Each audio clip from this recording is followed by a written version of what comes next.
کسی لیول پہ ہے اس لیول پہ نہیں جیسے انسان پہ ہے کہ ان کے سامنے ان کے جانور مارے ہوتے ہیں اور ان کو ایسی پرابلم نہیں آتی.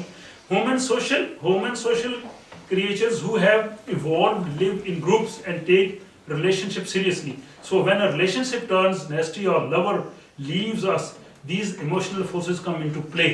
اب میں سمجھتا ہوں اگر سائنس کو قرآن اور فلسفے کے ساتھ ہم آج کے سائنٹسٹ کو بھی سمجھائیں تو اپنے ہم میسج کو بڑے اچھے طریقے سے اس کو کنوے کر سکتے ہیں, اس کو بتا سکتے ہیں کہ خدا کی جو کتاب ہے اس نے کس طرح سے اس زمانے میں جب انسان کا شعور نہیں تھا ان چیزوں کو ایڈریس کیا ہے. اب اسی چیز کو قرآن ابھی وہ بات ابھی آ رہی ہے کہ جو انسان کی زندگی جو بایولوجیکل لائف ہے کیا یہی ہے, یہ اس کے اوپر بھی انسانی زندگی ہے. تو قرآن ہر سانس لینے والے انسان کو زندہ نہیں قرار دیتا, یعنی جو محض اینیمل لائف لیول پہ رہتے ہیں ان کو وہ زندہ نہیں, وہ کہتا ہے کہ زندہ انسان وہ ہے جس میں انسانی صلاحیتیں بیدار ہوں. یعنی ہماری جو لائف ہے وہ کیا ہے, یہ دو چیزیں, ایک میری بایولوجیکل لائف ہے, ایک میری انسانی لائف ہے. یہ ایک دو دفعہ پہلے بھی میں نے مثال یہاں پیش کی ہے کہ ابھی آپ کے سامنے میں گفتگو کر رہا ہوں, میں ہر چیز کو کہتا ہوں یہ میرا کمپیوٹر ہے, میرا گھر ہے, میرا بیٹا ہے, میری ہر چیز ہے. ابھی چشمے زدن میں مجھ پہ موت واقع ہو جائے تو ایک ہی لمحے کے بعد آپ یہ نہیں کہیں گے عارف ہے, آپ کہیں گے عارف کی باڈی ہے, عارف کا یہ اس کی ڈیڈ باڈی ہے, یہ آپ نہیں کہیں گے کہ عارف کا ہاتھ ہے.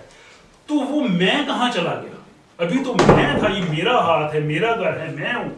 ابھی ایک منٹ کے بعد مجھ پہ ایسا ہوا ہے کہ میں نکل گیا, تو وہ جو میں ہے وہ انسانی زندگی ہے کہ میری باڈی اینڈ می, یہ دونوں مل کے biological life and human life یہ مل کے انسان جو ہے وہ بناتے ہیں. اور یہ سورۃ سجدہ کی آیت کو پڑھی اور دیکھیے قرآن کا حسن کتنے خوبصورت انداز سے قرآن نے وہ بیان کیا ہے کہ ثم سوّاہ ونفخ فیہ من روحہ وجعل لکم السمع والابصار والافئدۃ قلیلا ما تشکرون. بڑی مختصر آیت, لیکن یہ اس وہی قرآن کا حسن اس زمانے کے انسان کو بھی سمجھا رہی ہے, آج کے سائنٹسٹ کو بھی, کہ خدا کے قانون کو دیکھیے, اس طرح سے پیدا ہونے والے بچے میں صحیح توازن قائم کیا, اور جہاں تک انسانوں اور حیوانوں کا سلسلہ ایک تھا, لیکن اس کے بعد انسان میں ایک انقلابی تبدیلی پیدا ہوئی جس کو سائنس کہتی ہے ایمرجنٹ ایولیوشن. وہ کہتے ہیں کہ ایک ایولیوشن آتا ہے وہ اچانک آ جاتا ہے, پھر وہ ایمرجنٹ ایولیوشن ہوا انسان میں, اور پھر اس کا تحریکی سلسلہ اینیمل سے بالکل ڈیفرنٹ ہو گیا. یعنی خدا انسان میں اپنی الوہیتی توانائی, ڈیوائن انرجی جس کو کہنا اللہ نے اپنی روح پھونک دی انسان میں, جسے میں ہوں, یہ اس کی پھونکی ہوئی جو روح ہے, جو توانائی ہے وہ عطا کرتا ہے, اور اسے انسانی پھر ذات کہا جاتا ہے, ہیومن پرسنالٹی, جس کو اقبال نے خود ہی کہا ہے کہ پھر وہ بن جاتی ہے اور اس کو پھر اختیار وہ دیتا ہے. اور اس کے بعد وہ کہتا ہے کہ ہم نے تمہیں سماعت اور بصارت, سماع والبصر, کہ ہم نے انسان کو دیکھنے اور سوچنے کی صلاحیت دی. دیکھنا ویژن نہیں ہے, بصیرت, سوچنا سمجھنا وہ جو اینیملز میں نہیں ہے, ہم نے وہ دی. اور اس کے بعد پھر ہم نے کہا جی کہ ہم نے تمہیں مائنڈ بھی دیا سوچنے کے لیے.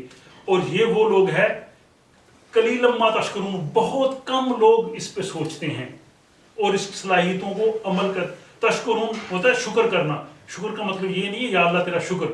شکر کا مطلب یہ ہے کہ خدا کی دی ہوئی صلاحیتوں کو ان کے کہے ہوئے قانون کے مطابق استعمال کرنا, یہ شکر ہے. تو قرآن یہ کہتا ہے کہ بہت کم لوگ ان قوتوں کو اس طریقے سے جو ہے وہ استعمال کرتے ہیں. اب وہی جو بات ہو رہی تھی کہ ہماری جو بایولوجیکل لائف ہے اس کے لیے ہمارے فزیکل لاز ہیں جو سائنس ہمیں ڈسکور کر رہی ہے. اگر صحت کے بارے میں, موت کے بارے میں, وہ فزیکل لاز ہیں. ایون اگر کوئی ایک نان مسلم ہے, اگر وہ کھیت اچھی طریقے سے ہل چلاتا ہے اس کو اچھی فصل ملے گی, اور ایک مسلمان ہے وہ اگر اچھے طریقے سے نہیں چلا رہا تو اس کو نہیں ملے گی, محض اس وجہ سے نہیں کہ وہ مسلمان ہے. تو یہ ہے ہماری بایولوجیکل لائف. یہ کافر مومن سب کے لیے ایک جیسے لاز ہیں, اس میں کوئی فرق نہیں ہے. لیکن جو ہماری ہیومن لائف ہے اس کے لیے قوانین قرآن میں آخری وحی میں ہے. اور پھر ان اگر قوانین کو لو تو علامہ اقبال نے یہ ضرب کلیم میں حیات ابدی, ہمیشہ کی زندگی, اس میں وہ کہتے ہیں کہ زندگانی ہے صدف, قطرہ نیساں ہے خودی. کہ زندگانی جو ہے وہ صدف جو سیپ ہوتا ہے, اور قطرہ نیساں ہے خودی, کہ اس میں وہ کہتے ہیں جب بارش کا پہلا ٹپکا قطرہ اس میں آتا ہے سیپ میں تو اس منہ بند کرتا ہے تو موتی بنتا ہے. تو جو خودی ہے تمہاری وہ ہے کہ یہ تمہاری باڈی ہے اور ایک تمہاری خودی ہے. وہ صدف کیا جو قطرے کو گوہر نہ کر سکے, کہ وہ جو تمہاری باڈی جو ہے اگر تمہاری اس خودی کو ڈیولپ نہیں کر سکتی تو پھر تو یوز لیس ہے. ہو اگر خود نگر و خود گر و خود گیر خودی, یہ بھی ممکن ہے کہ تم موت سے بھی نہ مر سکے، کہ اگر تم نے وہ صلاحیتوں کو تم نے دیکھ لیا ہے، تم اس کو اجاگر کر رہے ہو، اس کے مطابق کام کر رہے ہو، تو پھر موت بھی تمہیں نہیں مارے گی۔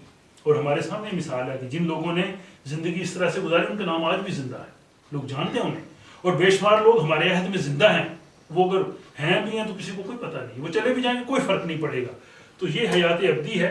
اب اسی پہ وہ قرآن کی ایک دو بس سلائڈز رہ گئی ہیں، یہ قرآن کی آیات دیکھیے آخری سورہ شمس کی، کہ وہی موت بھی تم کو نہ مار سکے، وَنَفْسٍ وَمَا سَوَّاهَا فَعَلَمَهَا فَجُورَهَا وَتَقْوَاهَا قَدْ أَفْلَحَ مَنْ زَكَّاهَا وَقَدْ خَابَ مَنْ دَسَّاهَا، کہ اس کائنات میں جو انسانی ذات ہے اس کو اس توازن سے بنایا گیا ہے، پھر اس میں یہ صلاحیتیں رکھ دی گئی ہیں کہ وہ چاہے تو غلط روش پہ چلے، جو سورہ فاتحہ کے شروع میں ہی ہے، غلط لوگوں کا راستہ، اور اپنے آپ میں وہ جو ہے وہ انتشار پیدا کر لے، اپنی پرسنالٹی کو ختم کر دے، اور یا وہ سیدھے راستے پہ چل کے کامیاب اور کامران ہو جائے اور زندگی کا مقصد حاصل کر لے۔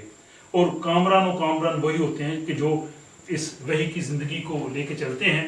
یہ ساری آج کی گفتگو کا محاصل تھا، اور یہی ہماری نشستوں کا مفہوم ہے۔ اب انسان کے بارے میں قرآن حکیم نے اور مزید کیا کہا ہے، انسان کی جو صلاحیتیں ہیں، انسانی ذات ہے، یہ انشاءاللہ ہم جو ہے وہ اگلی نشست میں کنٹینیو کریں گے، 16 اکتوبر سنڈے سیم ٹائم۔ اور آپ لوگوں کا بہت شکریہ۔ اب جو ہے وہ ہم راؤنڈ ٹیبل ڈسکشن شروع کرتے ہیں۔ تو اب میں آپ لوگوں کا ایک دفعہ بہت شکریہ ادا کرتا ہوں۔ سر آپ یہاں تشریف رکھیں، میں ویسے بھی بڑا کمفرٹیبل، تو آپ جناب پلیز آپ کے